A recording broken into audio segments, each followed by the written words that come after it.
Question number 20. In a progressive wave, two particles P and Q are on the surface of the water at a fixed horizontal distance apart. P and Q oscillate vertically. At time t equal to 0, the wave is as shown.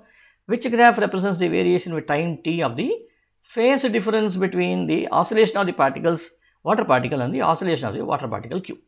So, whenever a sinusoidal wave is like given here, the first thing that you need to do is draw the baseline. Okay, any wave that is given, draw the baseline. So, this is my baseline. So, this baseline will now pass through the Q, which means you have an upper half, you have a down half, right? Now, what is the phase difference between the points P and Q at this instant?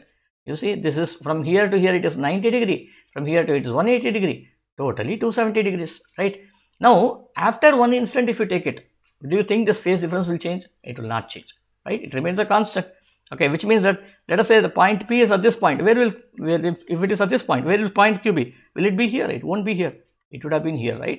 So therefore, the phase difference is always a constant, right? So, and hence, which of these graphs will be correct? D will be the correct answer, right? Because it does not increase, it does not decrease, it does not oscillate, nothing happens, it remains a constant. Thus, D is the right answer. Okay.